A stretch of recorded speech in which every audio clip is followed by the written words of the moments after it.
जातिवाद करने का या किसी महिला पर शोषण करने का सोचेगा भी ना, तो उसको जब जब ये आंदोलन याद आएगा तब उसको डॉक्टर तुलसी प्रोफेसर, एक महिला प्रोफेसर याद आएगी। क्योंकि हम लोग लड़े, और ये खाली दिल्ली यूनिवर्सिटी में नहीं चल रहा है, ये हर उस यूनिवर्सिटी में चल रहा है, पब्लिक यूनिवर्सिटी जहाँ पर ऐसे लोग टिके हुए, आरएसएस के लोग टिके, वहाँ इस मूवमेंट का जिक्र हो रहा है, वहाँ इस मूवमेंट की बात हो रही है। क्योंकि अभी तक के इतिहास में जातिवाद के कैंपस के अंदर सबसे बड़ा मूवमेंट ये है, चाहे पूरा इतिहास पढ़ लो, पूरा यूनिवर्सिटी के अंदर का जितना भी है, सबसे ज्यादा बड़ा मूवमेंट चल रहा है ये। और हम लोग इस मूवमेंट को प्राउड फील कर रहे हैं, इस मूवमेंट को जीतेंगे।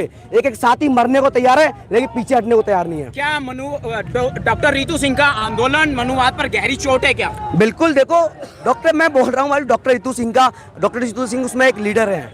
डॉक्टर रितु सिंह का आंदोलन नहीं कह सकते इसको, लेकिन डॉक्टर रितु सिंह एक लीडर के तौर पर उसको लड़ रही है। एक बात और मैं बता दूं, ये आंदोलन जो है तमाम उन लोगों का है जिनके खिलाफ शोषण हो रहा है, जिनको मारा जा रहा है, जिनको दबाया जा रहा है, जिनको कैंपसेस के अंदर जिनका स्पेस नहीं है, उनको अपना स्पेस दे रहा है ये आंदोलन। डॉक्टर रितु उसकी लीडर और मैं उनका, इसलिए हम साथ हैं क्योंकि एक महिला इस आंदोलन को लड़ रही है, एक दलित महिला इस आंदोलन को लड़ रही है। और ये पहली बार इन कैंपसेस में हो रहा है। तमाम जो इन मूवमेंट को लीड करते रहे, कोई और रहे होंगे, कोई कैसे रहे होंगे, हमें नहीं पता, लेकिन हमको जानते हैं कि कौन इनके खिलाफ आवाज बुलंद करता है, कौन इसको टिक के लड़ रहा है। एक मजबूती इस आंदोलन की ये है कि सब लोग मूवमेंट का नाम तो देते हैं लेकिन पीछे हट जाते हैं। सब लोग उस मूवमेंट को आगे बढ़ाने की पूरी कोशिश करते हैं, लेकिन वो एट द एंड हार जाते हैं। लेकिन एट द एंड डॉक्टर तू अगर अकेली बची ना, इस आंदोलन को टिकेंगी, लड़ेंगी, और जब तक हम जैसे साथी लोग हैं उनके साथ, और हम तो है बिल्कुल साथ में रहेंगे, क्योंकि अब आर पार की लड़ाई है।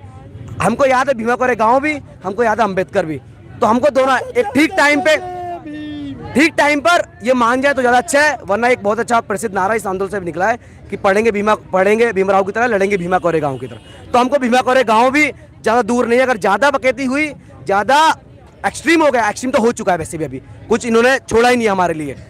डीयू में जब विश्व हिंदू परिषद की क्लासेस लगती है या उनका कोई भी आरएसएस की शाखा, आरएसएस की शाखाएं लगती हैं, पुलिस उनको प्रोटेक्ट करती है।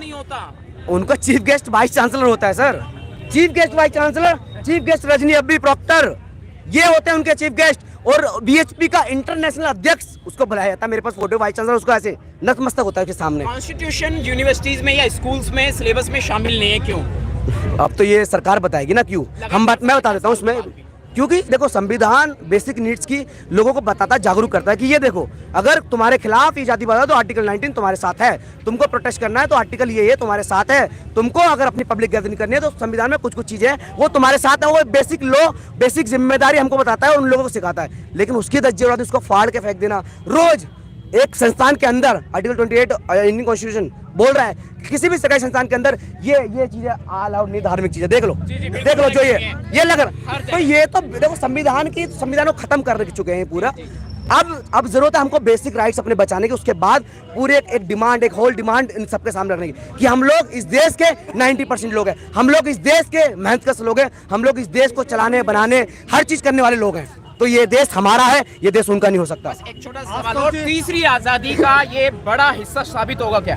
तीसरी आजादी मतलब मुझे थोड़ा समझाओ। ये जो तीसरी आजादी अच्छा चल रही है, देखो ये संविधान में रहते मनुस्मृति चल रही है, थाने में देखिए सामने मंदिर है। अच्छा देखो यही तो आइडिया है। हम कहते हैं बार बार ऐसे मूवमेंट्स की हर यूनिवर्सिटी में जरूरत है।